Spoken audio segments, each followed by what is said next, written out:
Serial Anupama में आज के आने वाले एपिसोड में दिखाया जाएगा जो राखी दवे होती है वो काव्या से ये कह रही होती है कि तुम्हारी बातों का तो समधी जी के ऊपर कोई असर ही नहीं हुआ। देखो वो अभी भी अपने एक्स वाइफ के पास ही हैं।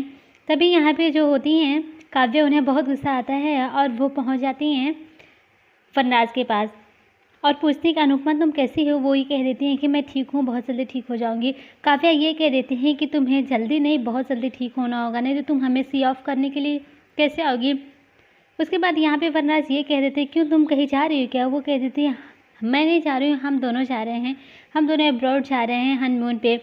यहाँ पे जो बा होती हैं उनकी बातों को सुनती है और कहती है कि तुम्हें शर्म नहीं आ रही ना, अपने बड़े बुजुर्गों और बच्चों के सामने इस अंकल और आंटी वाली उम्र में हनीमून पे जाने की बातें कर रहे हो। यहाँ पे जो काव्या होती है वो ये वी से कह रही होती है कि अच्छा बताइए ना, हम लोग कहाँ चलेंगे, ग्रीस चलेंगे, स्विट्ज़रलैंड चलेंगे, कहाँ चलेंगे। यहाँ पे जो होते हैं वनराज वो कुछ बोल नहीं रहे होते, एकदम साइलेंट होते हैं। यहाँ पे जो होती हैं बा वो ये कह रही होती हैं कि तुझे बिल्कुल भी शर्म नहीं आती है ना। यहाँ पे जो काव्या होती हैं वो ये कह देती कि मुझे शर्म करने से क्या होगा, जब इन बच्चों का बाप ही इतना बेशर्म है, कभी मुझे इसके साथ थोड़ा टाइम ही नहीं मिलता है कि मैं अकेले में बात करूं। वो क्या है ना कि मुझे खुद ही अच्छा नहीं लग रहा है कि मुझे अपने हनीमून की प्लानिंग आप लोगों के सामने करनी पड़ रही है, क्योंकि ज़्यादातर टाइम तो अनुपमा के साथ रहते हैं या फिर आप लोगों के साथ रहते हैं। मुझे अकेले में टाइम ही नहीं मिलता कि मैं इनसे कोई बात करूँ, तो क्या करूँ, सबके सामने बात तो करनी पड़ेगी ना। यहाँ पे जो काव्या होती है उन्हें बहुत ज़्यादा गुस्सा आ रहा होता है, वनराज जो होते हैं उन्हें भी बहुत ज़्यादा गुस्सा आ रहा होता है। यहाँ पे अनुपमा होती है वो ये कह देती हैं कि आप अपनी पत्नी से कहिए कि चुप हो जाए। तभी यहाँ पे जो काव्या होती हैं वो ये कह देती है आप भी अपने एक्स वाइफ से कह दीजिए कि वो बिल्कुल जल्दी से ठीक हो जाए और एकदम से चुप हो जाए। तभी यहाँ पे जो होते हैं वनराज वो ये कह देते हैं काव्या तुम अनुपमा को घूरो मत, तुम अनु को नहीं घूर सकती। तभी वो ये कह देते हैं अनु नहीं अनुपमा। तभी यहाँ पे जो वनराज होते हैं वो ये कह देते हैं कि अनु, मैंने कहा ना कि अनु। यहाँ पे जो होती हैं पूरी फैमिली लेकर अनुपमा को वहाँ से जाने लगती हैं और यहाँ पे जो काव्या होती है उन लोगों को देख रही होती है और अपने मन में ये कह रही होती है कि जितना यहाँ पे मज़े करना है कर लो, क्योंकि अहमदाबाद जाकर तुम लोगों को मेरे साथ ही रहना है। उसके बाद मैं तुम्हारा जो हाल करूँगी ना वो तुम लोग देखना, और ये तुम्हारी हालत देखकर अनुपमा की जो हालत होगी ना वो मैं देखूँगी। यहाँ पे सभी फैमिली वाले बहुत ही ज़्यादा हैप्पी होते हैं, बापू जी भी बहुत ज़्यादा हैप्पी होते हैं। तभी वहाँ पे किंजल केक लेकर आती है।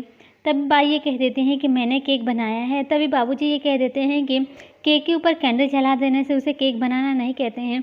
यहाँ पे जो अनुपमा होती हैं बहुत ज़्यादा हैप्पी होती हैं, सभी फैमिली वाले उनके लिए प्रे कर रहे होते हैं कि वो जल्दी से ठीक हो जाए। तभी वो ये कह देते हैं कि मुझे आप लोगों के लिए जीना ही था ना, तो मुझे इस बीमारी से तो बाहर आना ही था ना, क्योंकि आप लोग ही तो मेरे जीने की वजह है। तभी वहाँ पे डॉक्टर आ जाते हैं। डॉक्टर ये कह देते हैं कि अरे वाह, मरीज़ का तो यही हाल होता है, जब वो ठीक हो जाते हैं तो बिल्कुल डॉक्टर को भूल ही जाते हैं। तभी यहाँ पे अनुपमा होती हैं वो ये कह देती हैं कि ऐसा तो बिल्कुल हो नहीं सकता, क्योंकि आपकी बातें ही मेरे लिए विटामिन एच है। तभी डॉक्टर ये कह देते हैं कि vitamin A B C D और सुना था, लेकिन विटामिन एच क्या है। तभी अनुपमा ये कह देती है कि विटामिन एच ये है क्योंकि किसी भी बीमारी, किसी प्रॉब्लम से लड़ने के लिए 3 चीज़ का होना ज़रूरी है, दवा, दुआ और हिम्मत। तो आप मेरे लिए विटामिन एच है। यहाँ पे सभी फैमिली वाले मिलकर अनुपमा को केक खिला रहे होते हैं।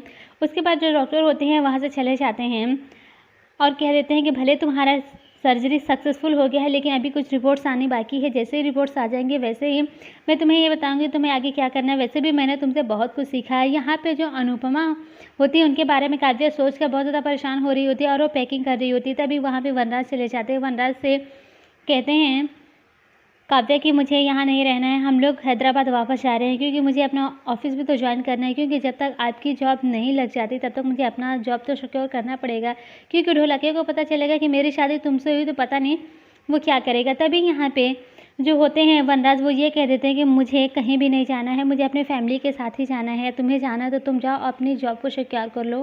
काव्या ये कहती थी कि मेरे यहाँ होने या ना होने से आपको कोई फ़र्क नहीं पड़ता। तभी वी कह देते हैं कि हाँ बिल्कुल, क्यों नहीं फ़र्क पड़ता है।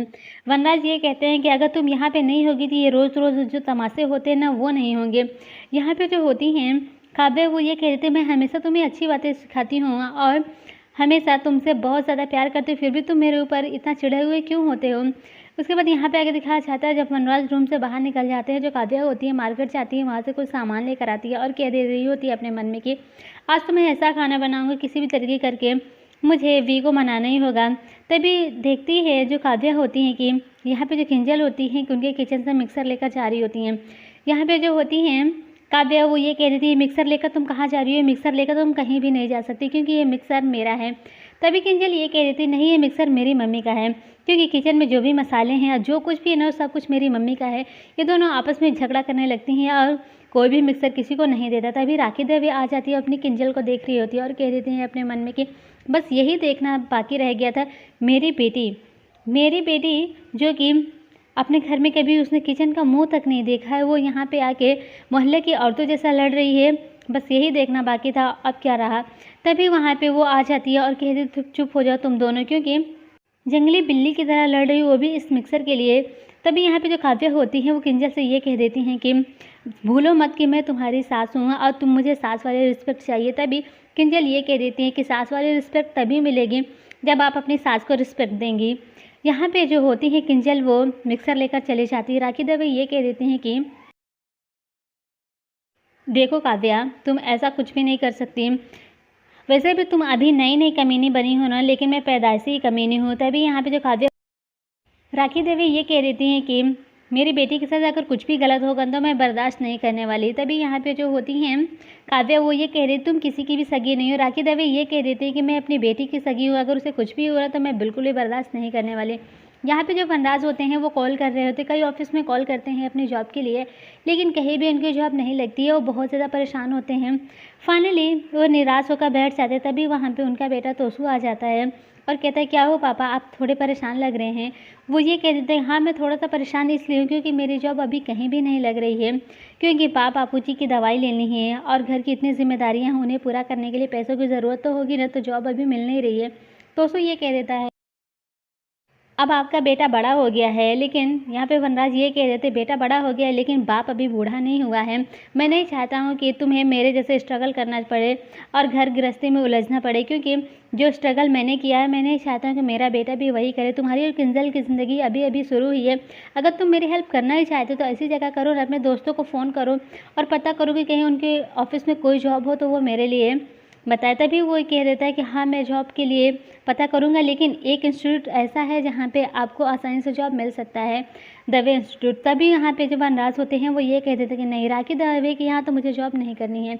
यहाँ पे अनुपमा जो होती हैं वो उठकर पानी लेने ही वाली होती, तभी किंजल आ जाती हैं और कह देती मम्मी मैं दे रही हूँ ना, आपको मुझे आवाज़ लगाना चाहिए। फिर वो कह देती कि अच्छा मम्मी ये बताइए कि जो आप आम की खट्टी मीठी चटनी बनाती है वो कैसे बनाती हैं, आप मुझे बताइए ना, मैं आपके लिए आज वो भी बनाऊँगी। तभी वो ये कह देती हैं कि तुम मेरे लिए चटनी बनाओगी, कोई बात नहीं बना दो। वो सारी रेसिपी जो भी जैसे बनाई जाती है वो बता देती हैं। तभी कहती है अरे वाह ये तो बनाना बहुत आसान है। ये सारी बातें राखी दवे बाहर खड़े होकर सुन रही होती हैं। तभी अनुपमा किंजल से ये कह देती है कि जब काम करने का मन हो तो हर चीज़ आसान लगती है, अगर काम करने का मन ना हो तो चाय बनाना भी बहुत मुश्किल लगता है। उसके बाद किंजल वहाँ से चली जाती है और कह देती है कि आप लोग बात करिए, मैं किचन में जा रही हूँ। यहाँ पे जो राखी दवे होती हैं वो ये कह देती हैं कि अरे वाह आप तो बहुत हिम्मत वाली हैं, आपने तो कैंसर को भी हरा दिया। वो ये कह देती है कि हाँ क्योंकि मेरी फैमिली हमेशा मेरे साथ हिम्मत मिलती ही रहती है। राखी दवे ये कह देती हैं कि मैं किंजल की हालत देख रही हूँ, मुझे किंजल की हालत ये देखी नहीं जा रही, क्योंकि यहाँ से जाने के बाद अपने मायके चले जाएंगे ना, वहाँ पे आपकी जिम्मेदारियाँ बहुत कम हो जाएंगी। तभी अनुपमा ये कह रही थी जिम्मेदारियाँ कहाँ कम होंगी, जिम्मेदारियाँ तो फिर भी बन ही रहेंगी ना। तभी वो ये कह रही थी फिर भी ससुराल के मुकाबले मायके में जिम्मेदारियाँ तो कम ही होंगी ना, और जब तुम यहाँ से चली जाओगी तो मेरे किंजल के ऊपर सारी जिम्मेदारियाँ आ जाएंगी, और मैं नहीं चाहती हूँ कि ये सारा हाल जो तुम्हारा हुआ वो मेरी बेटी का भी हो। मेरी बेटी ने टॉप किया, मैंने इसके लिए सोच लिया है कि मैं अपनी बेटी के लिए फुल टाइम मेड रखने वाली हूँ ताकि मेरी बेटी आपकी तरह ना बने। तभी अनुपमा ये कह रहे थे नंदिनी, किंजल और काव्या बाहर के काम के साथ साथ घर का काम भी कर सकती है, वो लोग मेरी तरह नहीं है। मैं बहुत कम पढ़ी लिखी थी, इसीलिए सिर्फ घर के कामों में चार दीवारी में उलझ के रह गई हूँ, लेकिन ये लोग पढ़ी लिखी हैं, बाहर के काम के साथ साथ घर के काम को भी बहुत अच्छे से संभाल सकती है। राखी देवी ये कह रही थी ठीक है आप अच्छे से सोच लीजिए, मुझे स्पा के लिए जाना है, वहाँ का टाइम हो गया। बस आज का शो यहीं पे ख़त्म होता है। वहीं कल के आने वाले एपिसोड में दिखाया जाता है जो अनुपमा होती हैं अपनी फैमिली के साथ वहाँ से जा रही होती हैं।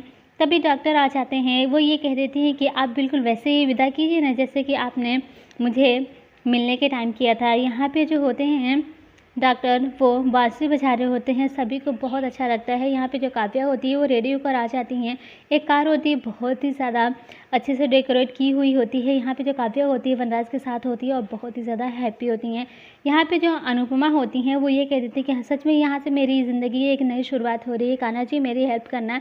कमेंट्स करके ज़रूर बताएं कि आज का आने वाला एपिसोड आप सबको कैसा लगा। Thanks for watching.